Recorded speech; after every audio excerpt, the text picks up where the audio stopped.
quite a while back. It's been a couple of decades or more. I found myself sitting in a jail cell.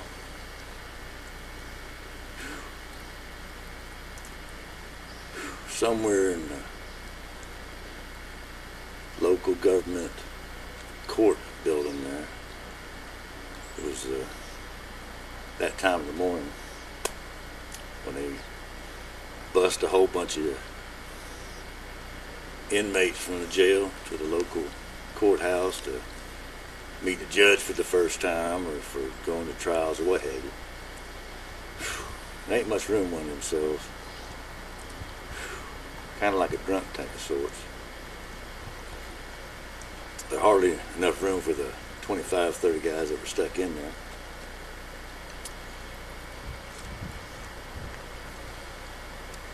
No TV set going. Just a lot of noise, people yakking and talking about this and that. Trying to fill the silence with anything except important, I suppose. I don't know.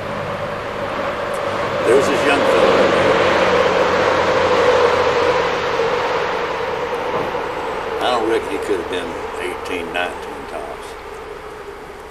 He was just going on and on and on about woe is me and woe is that.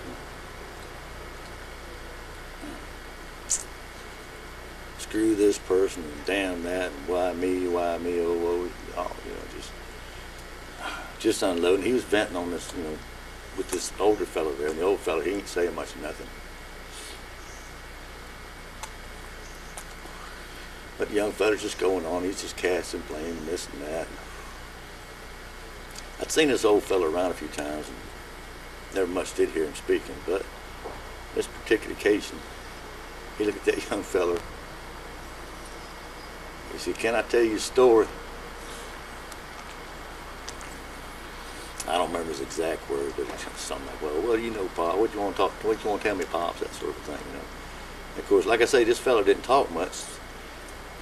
So as a lot of people do when they come across somebody that doesn't talk much, when that person does take a mind to talk, folks will generally stop what they're doing and give an ear. In case it got a little bit quieter in there, of course it got my attention. I got nothing better to do. He said, once upon a time, it was a cold winter night. There was snow on the ground, and the wind was just blowing. And up in a nest, there's some birds. Some been hatched and hadn't begun to fly yet. Wings weren't quite big enough. But as that wind got to blowing, one of them little rascals got pitched out, dropped to the ground with a thud.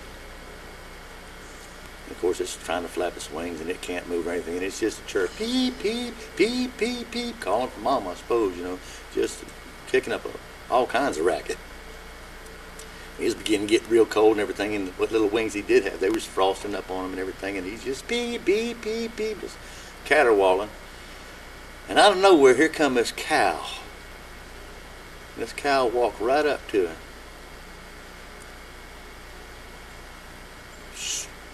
Straddled him, and with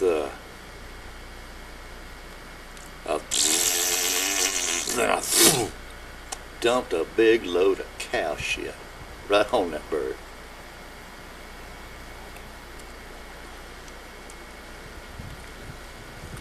Well, needless to say, the little bird was taken somewhat aback and was real terrified, and he's got his head clear the mound there, and he's steadily just a peep, peep, peep, peep, peep, and then he got to realizing, well, heck, at least it is a little bit warmer in here. I mean, that is something and everything. I do feel a little bit better, but I'm still trapped in here, and beep, beep, beep, beep. He's just calling for mama. He's just calling for mama.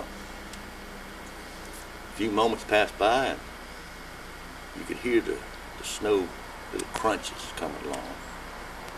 And you could smell it before you could see it.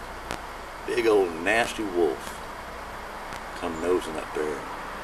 He stood real tall over that little bird and eyeballed down at him. Reached down there with his paw, picked him up a little bit, and shook him some. The little bird just a peep, peep, peep, peep, peep, and blowed him off a little bit, shook him, opened up his mouth, and swallowed that little bird down in one go. He went about his way.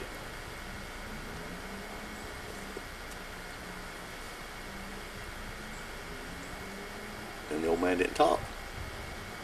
Of course, now the whole room's quiet. Everybody's wanting to get the punchline out of this, you know. What's the moral behind all this?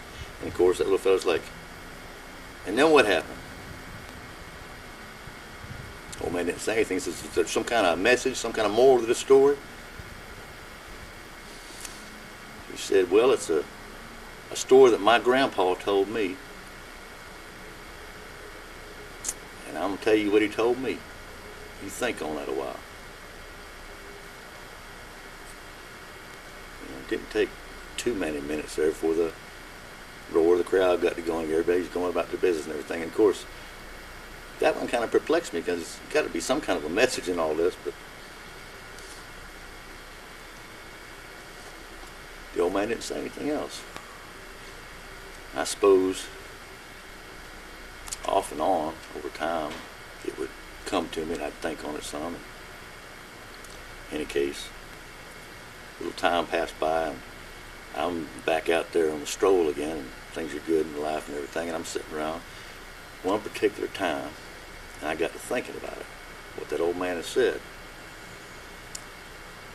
And I don't know if I got it right or not,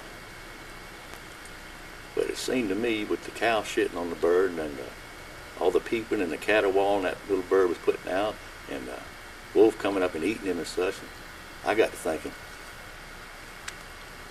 sometimes when it seems like people are dumping shit on you, they ain't always trying to hurt you. And sometimes somebody will come along and they'll reach down and they'll pull you up out of the shit. But sometimes they ain't always trying to help you.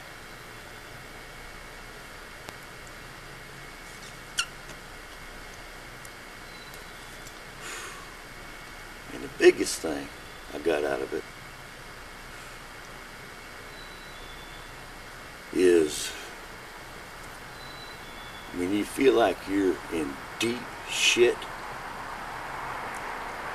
sometimes it's better just to be real quiet.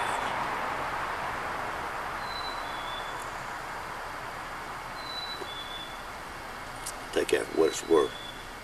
Think on it. And in the midst of your contemplating, have a great day.